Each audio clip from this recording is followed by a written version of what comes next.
Hola mundo, soy Cristian y hoy vamos a hablar de TDD. Seguro que si te dedicas al desarrollo del software, las siglas TDD te suenan.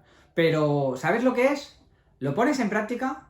¿Te has preguntado alguna vez por qué, si es tan conocido, hay tan poca gente que lo practica? En este vídeo vamos a hacer un análisis en profundidad de TDD. Explicaré brevemente qué es, cuáles son sus beneficios e inconvenientes, repasaremos un poco los mitos y leyendas sobre TDD y, para acabar, lo más importante: compartir con vosotros las conclusiones a las que he llegado después de utilizar TDD durante varios años y cómo esto me ha ayudado a pasar al siguiente nivel como desarrollador.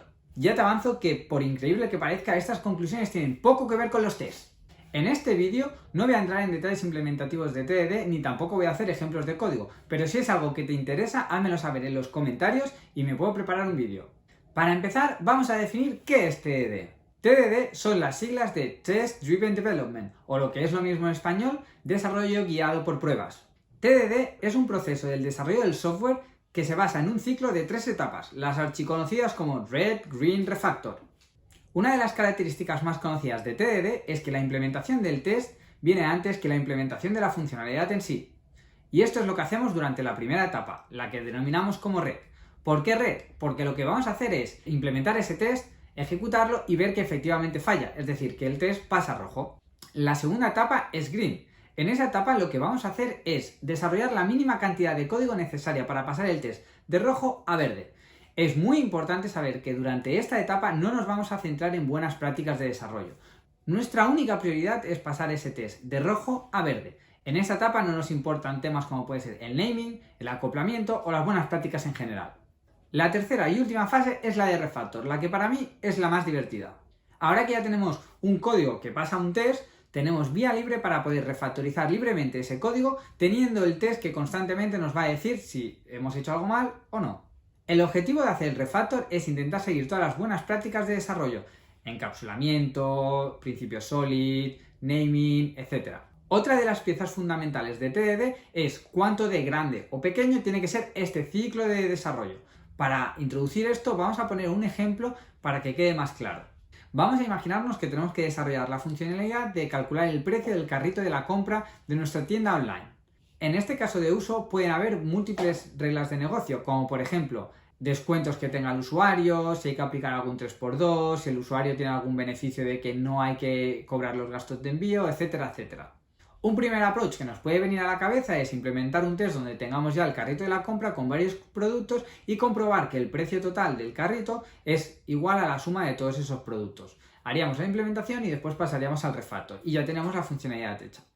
Pero como te puedes imaginar, este no es el mejor approach del desarrollo del software que podríamos tener. TDD lo que nos recomienda es intentar hacer este ciclo de desarrollo lo más corto posible. Vamos ahora a implementar el mismo problema, pero utilizando ciclos de desarrollo más cortos. Podríamos crear un test inicial donde el carrito de la compra estuviera vacío y comprobáramos que el precio es igual a 0 euros. Haríamos la implementación, el refactor y volveríamos a empezar. Probaríamos, por ejemplo, ahora con un solo producto en el carrito de la compra. La implementación, el refactor, podríamos luego probar con 2, podríamos probar con 3, podríamos probar con un descuento, por ejemplo, del 3x2, luego podríamos ver el tema de los gastos de envío y así sucesivamente hasta que hayamos implementado todos los requisitos de negocio. Esto es lo que se conoce como baby steps, que no es nada más que hacer pequeñas iteraciones sobre este Red Green Refactor. Y estas son las principales reglas de TDD. Parece sencillo, ¿verdad? Entonces, si parece sencillo, ¿por qué no hay tanta gente que lo utiliza? Vamos a revisar ahora un poco cuáles son los inconvenientes o lo que más cuesta de utilizar TDD. Lo primero y lo que más nos llama la atención es el hecho de tener que hacer el test antes que la implementación. Probablemente la mayoría de nosotros estamos más acostumbrados a hacer la implementación primero y luego un test que valide esa implementación. O directamente no hacer el test. Para poder desarrollar el test antes que la implementación tenemos que tener muy claro en nuestra cabeza cuáles son los inputs y los outputs esperados. Si no, no vamos a poder hacer el test de ninguna forma. Lo segundo, que puede dificultar un poco la práctica de TDD, es el hecho de hacer el test en sí, aunque parezca sorprendente. El hecho de tener un alto acoplamiento al framework o con dependencias externas puede ser un impedimento a la hora de hacer el test. La tercera dificultad sería la de identificar esos pasos pequeños, esos baby steps que hemos explicado antes.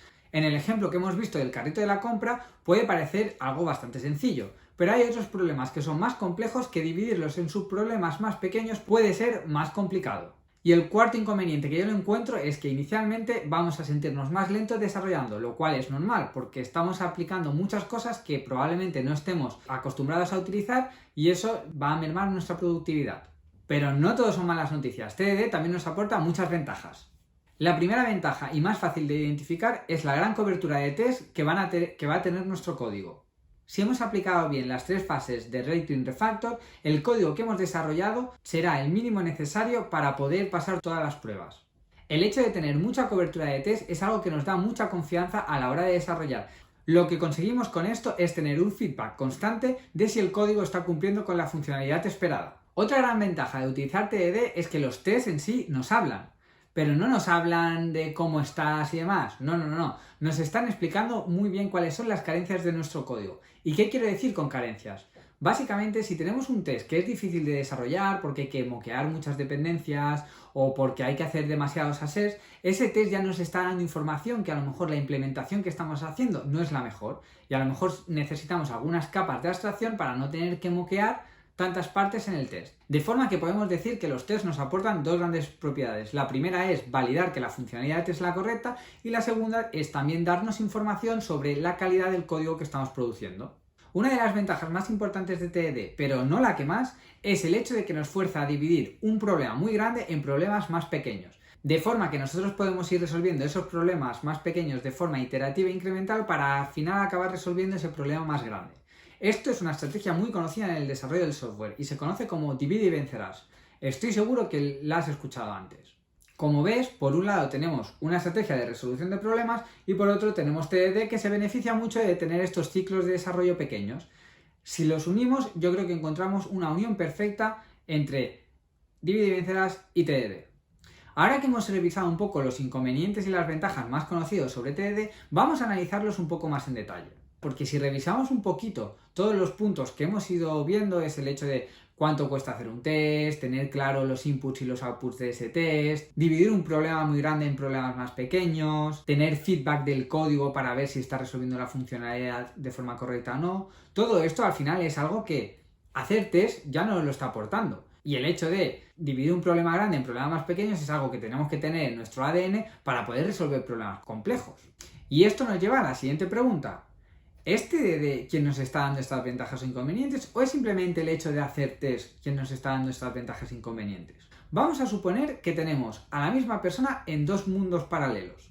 Imaginémonos que esta persona tiene el mismo conocimiento, la misma capacidad de resolución de problemas, el mismo conocimiento de patrones de diseño, de buenas prácticas y la misma forma de hacer test. ¿Vosotros creéis que esta persona, si en un mundo utiliza TDD y en el otro mundo utiliza TAD, que sería Test After Development, llegarían a diferentes implementaciones o diferentes soluciones? Yo personalmente, y después de mucho pensar y comentarlo con mucha gente, creo que no. Y la razón es que el hecho de que esa persona utilice la misma estrategia de resolución de problemas no debería hacer que cambiara esto. Es decir, yo puedo hacer esos baby steps, pero en vez de hacer el test antes, podría hacer la implementación antes. ¿Qué opinas sobre esto? Y aprovechando que hemos comentado un poquito el hecho de si hacer test antes o después es algo que nos cambia en el desarrollo, vamos a hablar ahora un poco de los mitos y leyendas que hay sobre TDD. Una de las frases más conocidas de TDD que sonaba mucho al inicio del 2000 era esta famosa frase de TDD leads to good design. La gente un poco lo que comentaba es que el utilizar un ciclo de desarrollo como es TDD te llevaba un poco a un buen diseño del código. Esta frase ya ha sido desmentida por la comunidad en general.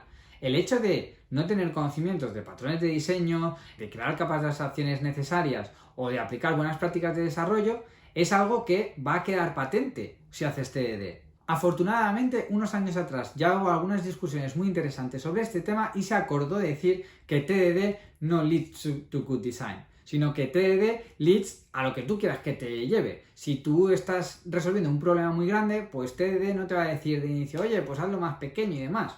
Al final es un proceso lógico que tú tienes que utilizar lo que tienes en la cabecita para intentar darte cuenta que lo que estás intentando hacer es demasiado y que hay que tener problemitas más pequeñitos. Otra de las frases muy conocidas es esta de diseño emergente.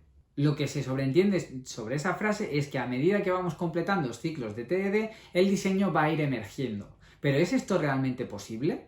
Aquí creo que es bastante interesante ver cómo nosotros pensamos y cómo resolvemos problemas. Vamos a volver al ejemplo del carrito de la compra. Estoy casi seguro que la gran mayoría de personas que han escuchado ese ejemplo tendrán en su cabeza pues que probablemente va a haber una lista de productos donde haya que hacer sumas y multiplicaciones, etcétera, etcétera.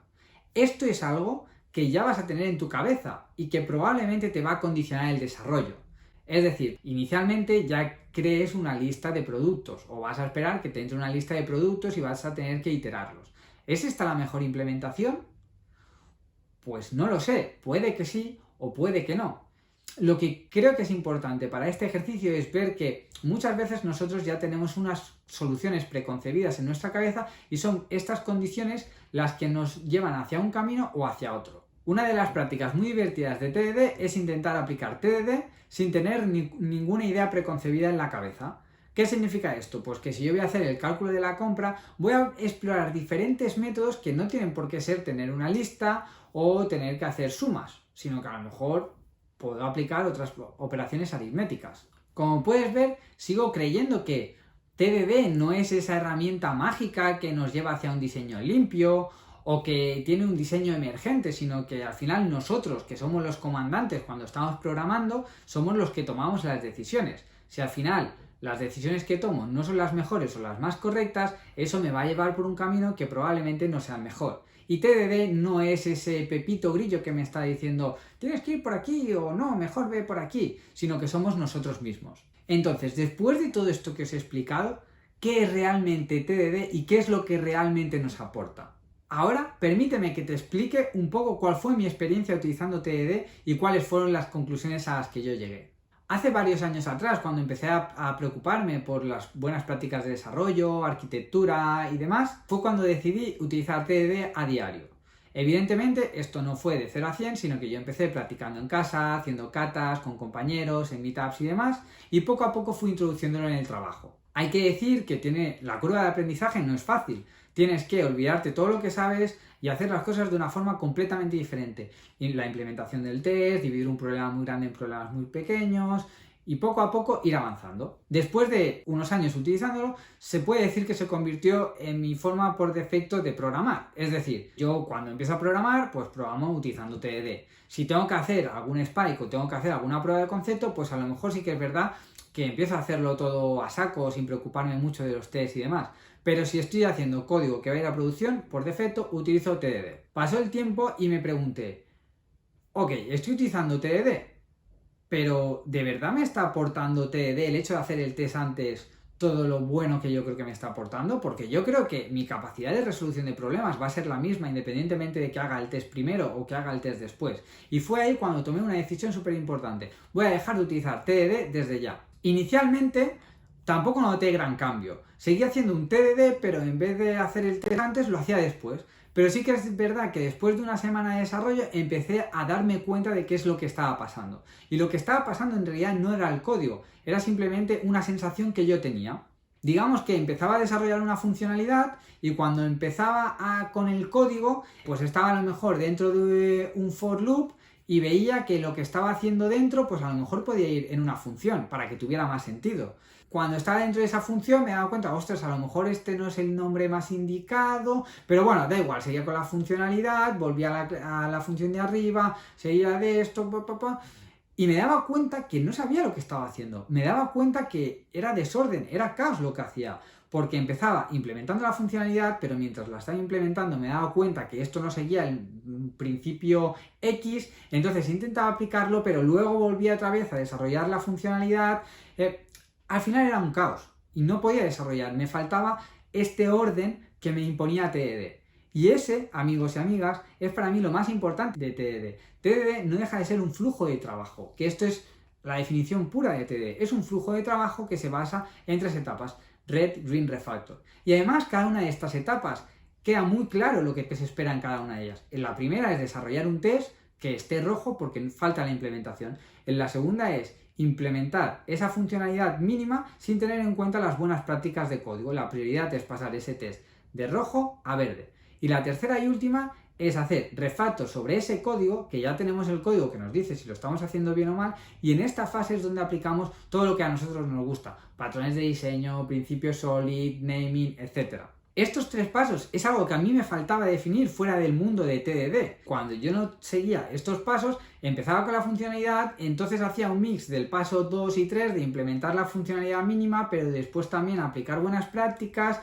Y lo más sorprendente es que una vez que tenía esa funcionalidad y la había probado a mano, porque es como se prueban las cosas cuando no haces TDD, luego me costaba mucho, me daba mucha pereza hacer ese test. Incluso en algunas ocasiones prefería no hacer ese test y seguir desarrollando la funcionalidad. Y esto es para mí lo más importante de TDD y lo que no se explica en muchos sitios. Me falta mucho.